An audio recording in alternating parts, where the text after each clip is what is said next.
देखो नेक्स्ट हमारे पास टॉपिक है प्रोबेबिलिटी की एक्सियोमेटिक अप्रोच। एक्सियोमेटिक अप्रोचेस, देखिए इसको एक्सियोमेटिक अप्रोचेस क्यों कहा जाता है, क्योंकि इसके अंदर कुछ एक्सियम्स फॉलोज होते हैं। एक्सियम्स मतलब प्रॉपर्टीज़।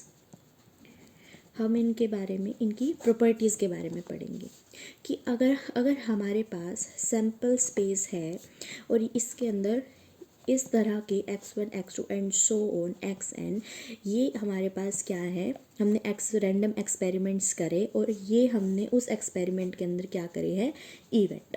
उस एक्सपेरिमेंट के अंदर हमने इतने इवेंट्स करे हैं, n हमने इवेंट्स करे, ठीक है। तो इन सब इवेंट्स की यूनिक वे में अलग अलग अपनी जो प्रोबेबिलिटी निकलेगी, probability of first event, probability of second event and so on, probability of nth event। तो इन सब की प्रोबेबिलिटी जो होगी वो इंडिविजुअली 0 और 1 के बीच में लाई करेगी।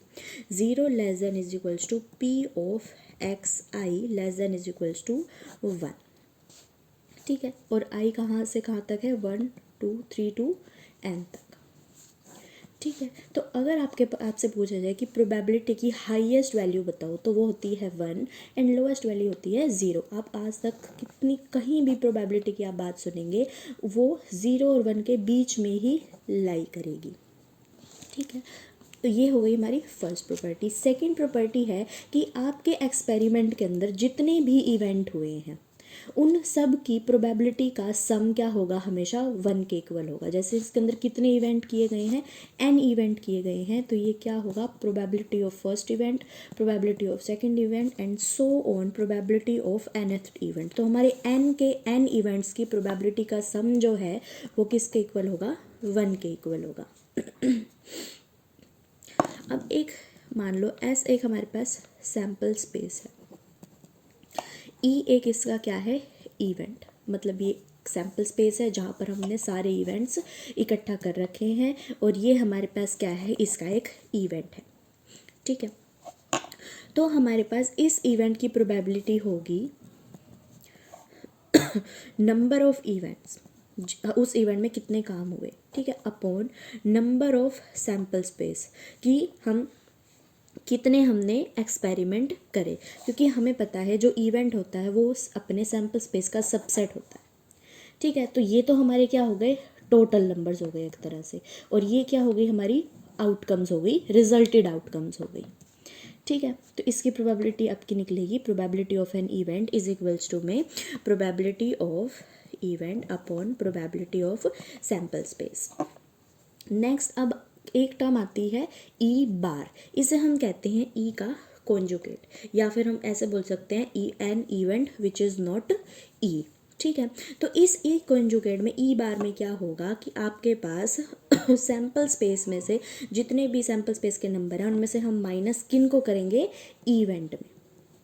तो बात वही हुई, एक ऐसा इवेंट जिसमें ई प्रेजेंट ना हो, तो सैम्पल स्पेस में ऐसे बहुत सारे इवेंट होंगे जिसके अंदर ई प्रेजेंट नहीं है, ठीक है।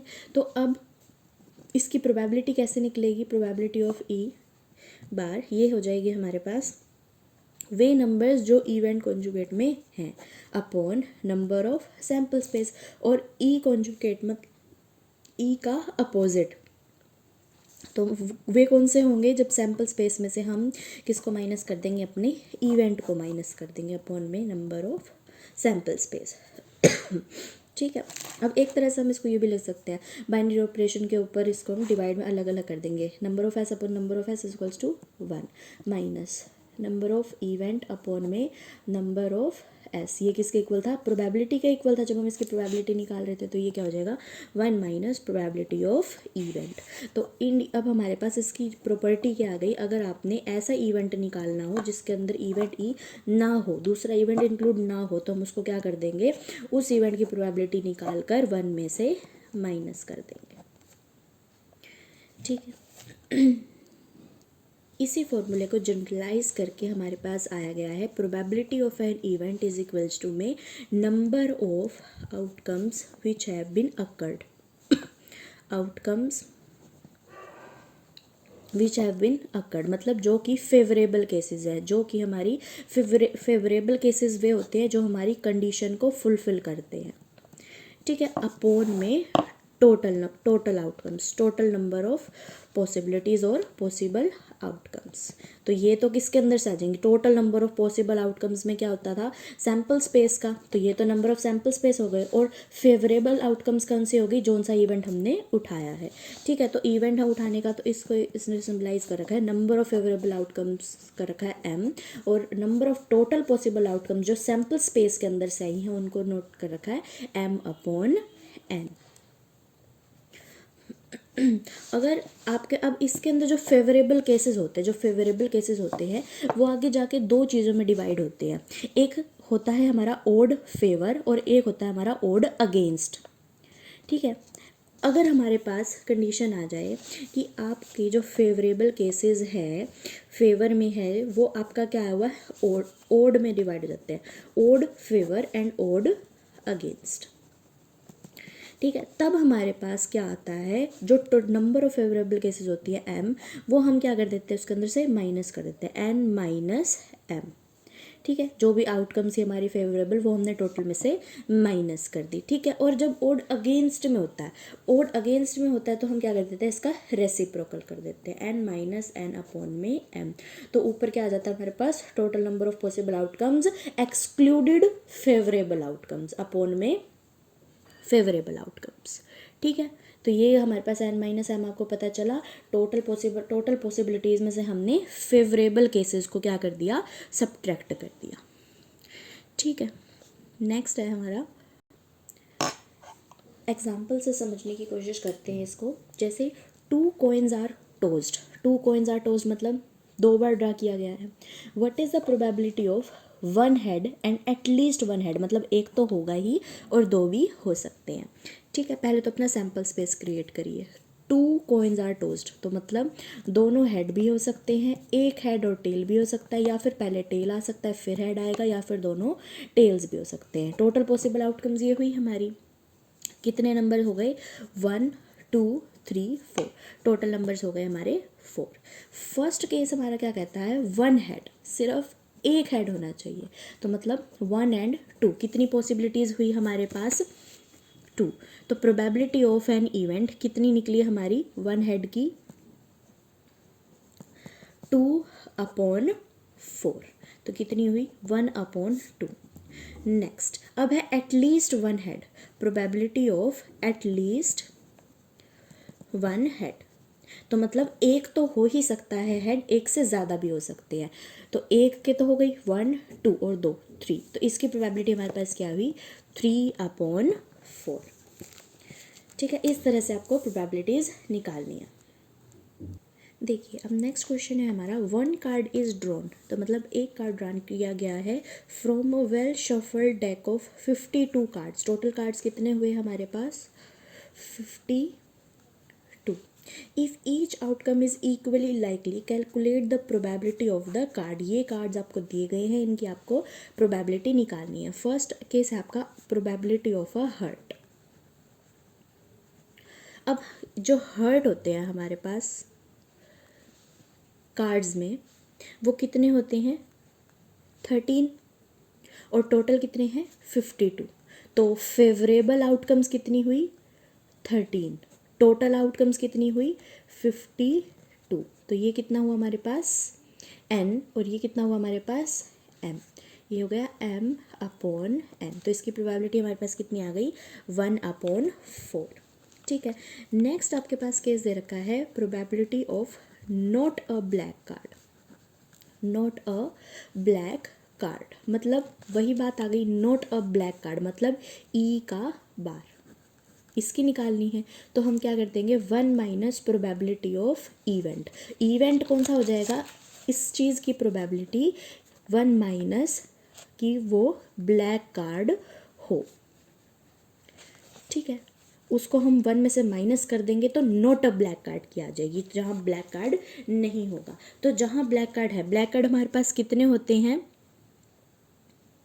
26, 26 रेड होते हैं, 26 ब्लैक होते हैं। तो ब्लैक कार्ड होते हैं हमारे पास 26 और टोटल कितने हैं हमारे पास 1 माइनस, तो ये क्या हो जाएगा m upon n।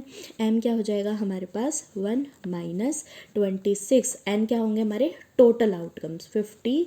1 minus 26 upon 52 is equals to, ये क्या हो जाएगा 26 52, ये हो जाएगा 1 माइनस 1/2, 1 माइनस 1/2 1/2। तो नॉट अ ब्लैक कार्ड की हमारे पास प्रोबेबिलिटी आ चुकी है 1/2। ठीक है, तो ये आपकी प्रॉपर्टी भी सेटिस्फाई हो गई है। थर्ड पार्ट है आपका एन एस ऑफ इक्के का एक ही निकालना है आपने। तो आपका क्या निकलेगा टोटल।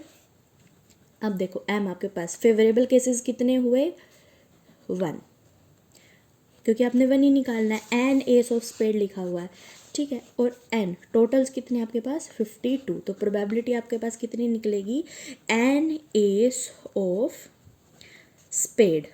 स्पेड का हमने क्या निकालना है एक ही निकालना है। तो कितनी प्रोबेबिलिटी हुई इसकी 1/52।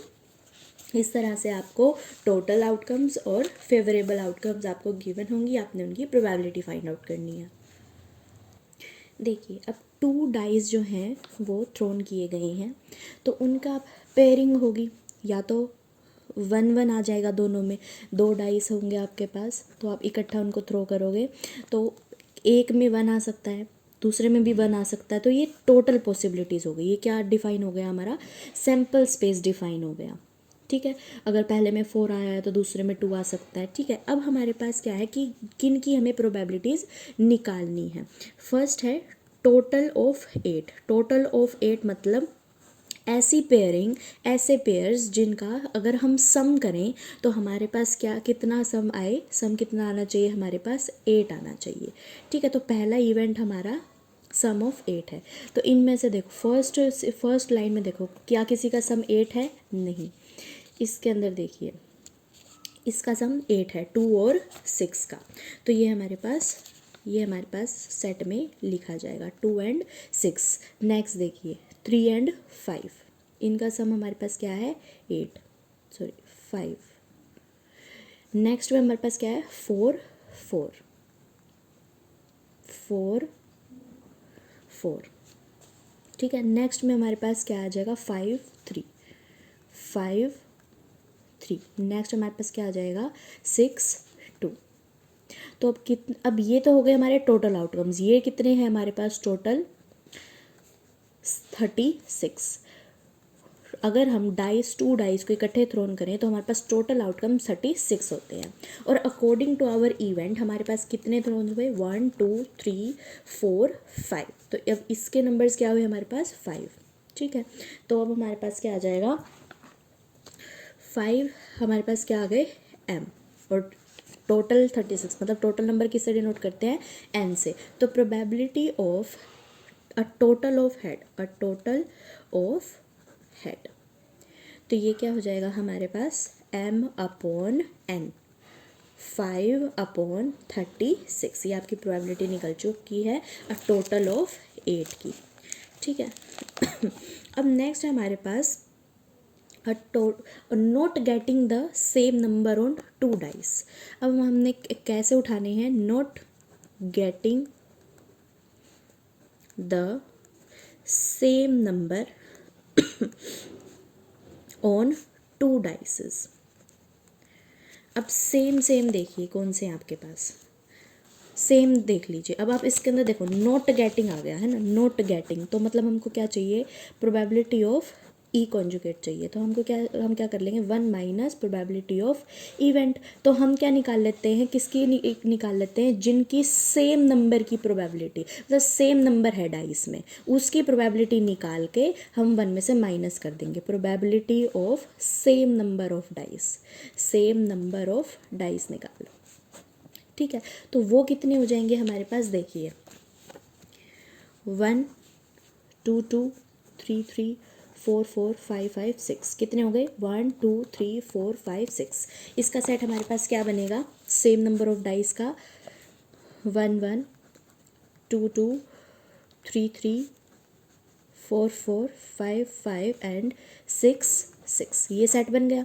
1 2 3 4 5 6, m की वैल्यू क्या आ गई हमारे पास 6, और n हमको क्या दिया हुआ है 36। प्रोबेबिलिटी क्या हो गई हमारी m अपॉन n, 6 अपॉन 36, तो ये क्या हो जाएगा आपका 1/6। अब हमें क्या चाहिए, not getting same number on dice, तो हम क्या कर देंगे 1 minus 1/6, probability of an event, तो ये क्या हो जाएगा हमारे पास 5/6। ठीक है, इस तरह से आपको क्या करना है, डाइस दिए जाएंगे, प्रोबेबिलिटीज़ निकालनी है। जैसे मान लो अब हमको दे रखा था टोटल ऑफ 8, अब टोटल ऑफ 11 कहा जाए, अगर टोटल ऑफ 11 कह दिया जाए तो आप सम कितना देखोगे, 11 का देखोगे, 6 5 देख लिया, 5 6 देख लिया, तो इनकी प्रोबेबिलिटी आ जाएगी। ठीक है, इस तरीके से आपके पास टोटल आउटकम्स दी जाएंगी और फेवरेबल केसेस दिए जाएंगे।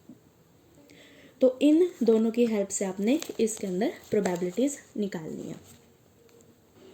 Exercise complete.